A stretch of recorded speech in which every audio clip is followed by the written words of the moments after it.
Good afternoon. I'm Vince, the president and founder of Asian Pacific Community Awareness, and we're here this afternoon with Jessica Goodey, who's running for Justice Court Department 6. Am I correct? That's correct.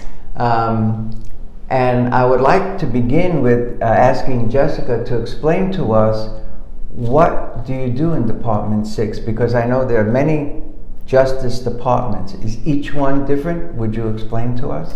It is. So in Justice Court is our lower level court. So in general, Justice Court handles all of the first appearances on any criminal matter. It'll handle all of the misdemeanors. And then on the civil side, it handles cases where people are suing other people for money up to $15,000. And so that would be things like landlord-tenant issues, breaches of contract, minor motor vehicle accidents, if your neighbor's tree falls into your yard and causes some damage, things like that. So Department 6 is actually one of two civil law departments. There's always the possibility it could change in the future, but it's been that way, I think, for about 6 years now, and I don't see any reason it would change. So the easiest way for most people to think about it is it's kind of like small claims. So anything where somebody is suing somebody else for money up to $15,000. I'd like to ask you, what made you decide to become a judge? It's $1 million question. I get asked that a lot. So I've known for probably about the last 5 years or so that I wanted to run for judge. And so I've taken some steps to make sure I have enough experience to make sure that I'm prepared to do that. I didn't really think that it was going to happen so quickly that I would decide to run. But in August of 2020, I had a trial in this department. It was 3 hours from start to finish. So it wasn't a super complicated trial. It took the judge 6 months to make a decision. Wow. And when I finally got the decision, I called my husband. I said, "This is ridiculous. We got to do better than that." So I'm going to run for judge, I guess. And here we are this many months later. Yeah, I think the judicial system here in Vegas needs an overhaul. Our justice system works when we have good people in it, right? I believe in our justice system. But for example, in this situation, taking 6 months to make a decision, even on a complicated case, is unacceptable. We need people that are willing to put in the time and the energy and the effort and the hours, candidly, that can make our court system move a little bit faster, because it doesn't just affect the attorneys, it doesn't just affect the parties, but these people's lives we're dealing with. Like, their lives are on hold just waiting for some sort of resolution. And we need judges that are going to put in that time to do it. What would your solution be to that situation? So one of the things that I have committed to is, if I take a decision under advisement, meaning I don't just rule on it right then and there, I will have that decision out within 2 weeks. So it's something I do. So I serve as a fill-in judge currently in a couple of different areas. I also serve as an arbitrator, where I am handling civil cases as a sort of judge, for up to $50,000. So it's bigger than what I would be dealing with in this position. On those cases, I have to make a decision within 2 weeks. There is a rule that says I have to do that. Similarly, in a lot of my cases that I handle, if I am successful, the judge will say, "Hey, you send the draft order, I'll take a look at it." We have to have that done within 2 weeks. So I'm already doing that on all of my cases, when that's not my only job, right? I still have all of my other cases to do. Plus running the campaign, I'm still able to meet that 2-week deadline. So if my only job is to make decisions, I can certainly make that 2 week happen. I know this is not your department, but I want to refer to what's going on in New York with catch and release.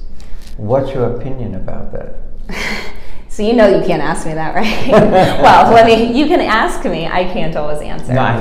So for anybody who doesn't know, so a lot of times when you talk with judicial candidates or judges, there is a special set of rules that apply to us that prohibit us from answering questions like that.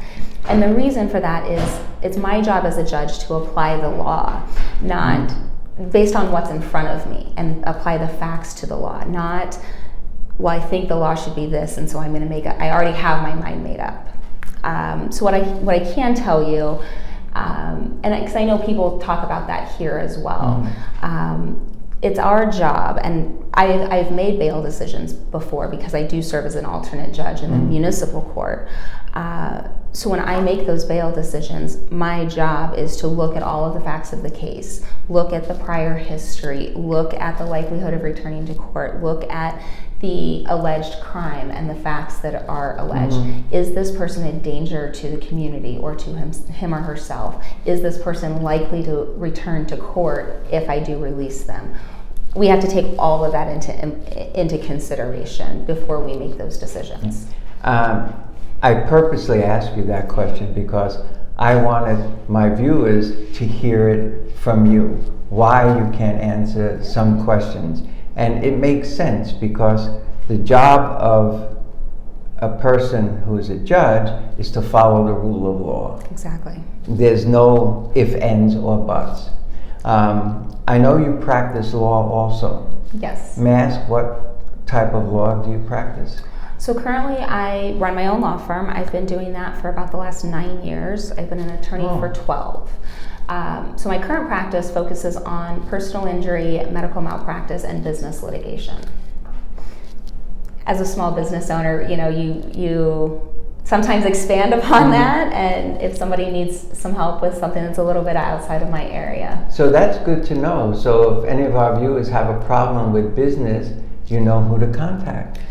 I mean, I might as well go ahead and plug my law firm as well. It's Goodey Injury Law is the name of it, but something I always promise, I do free consultations. You don't need to pay to come in and see me, and if it's something where I can answer your question in a 15 or 30-minute phone call, fantastic, great. You don't owe me any money, we're good. So I always offer a free consultation. So I tell everybody that if there's a legal question that you need help with, give me a call. Let me see if I can help you. And if I can't, I can usually get you to somebody who can. I'd like you to tell most of our viewers, we're trying to reach out to the Asian community. Can you tell them why they can feel comfortable coming and talking to a lawyer here in America as opposed to what goes on in their own country? And I don't know if I asked that question correctly.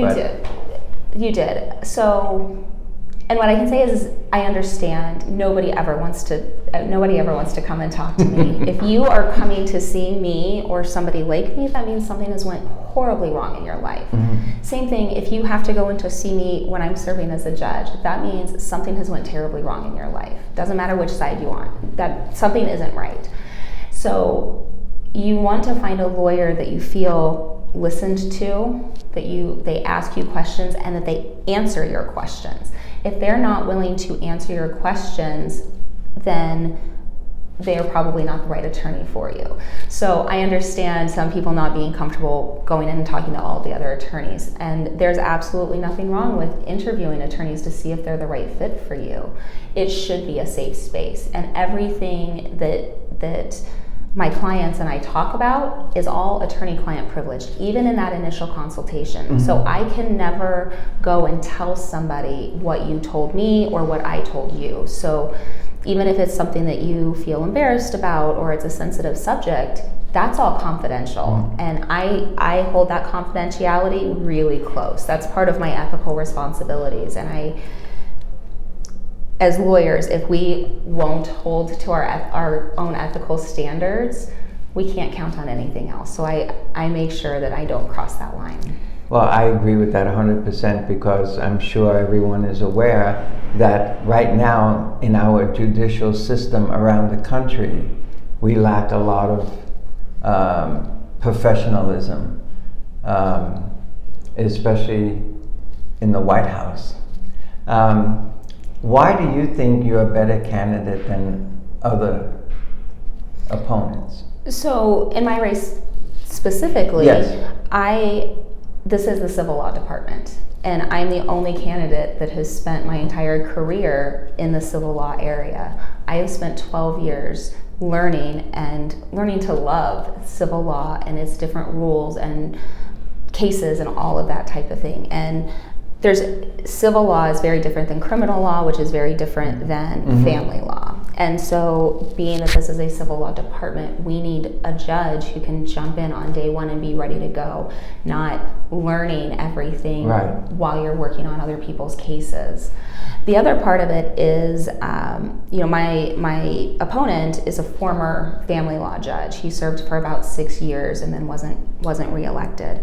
And so while that experience is valuable, he's never been a judge over criminal matters or over civil matters. And I've actually done both.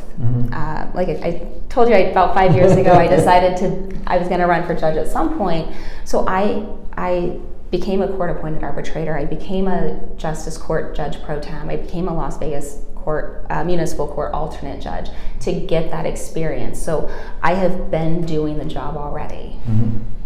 Well, I think for our viewers, what's important is when you think about voting for a candidate is to choose a candidate that has the experience in what they're doing. We don't need people with on-the-job training in certain positions. So this is the purpose of APCA interviewing many candidates for all different positions so you can understand what they do and make a decision for yourself who has the experience.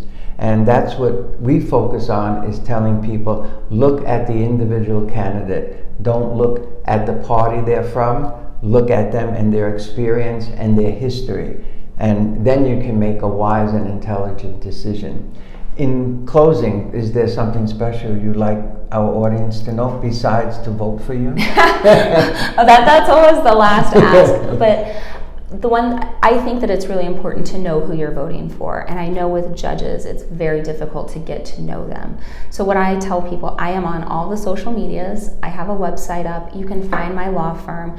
Give me a call, shoot me an email. I'm available. It all goes to my cell phone, which unfortunately doesn't leave my side very much throughout the day. So reach out. I am happy to talk to you. Set an appointment, come in and talk to me. Anything I can do to answer your questions so you feel more comfortable.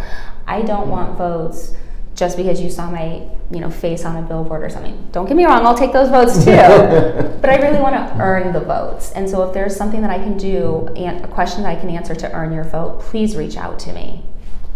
Jessica is 100% right. And one of the problems I think we have as Americans, we vote for people whose name is plastered all over the media, faces all over TV. And sometimes it's good, sometimes it's bad. But dig into that person and find out what they're really about, and then make a decision to vote for them. Absolutely. Jessica, thank you very much. I appreciate your time. And I'd like to publicly thank you for supporting our 1950s rock and roll fundraiser for school. And you look fabulous in your blue skirt. Well, thank you so much, and I appreciate you taking the time to do this. You're welcome. An incredible service you're doing for the Hopefully community. the next time we do this, you're already a judge. Well, fingers crossed.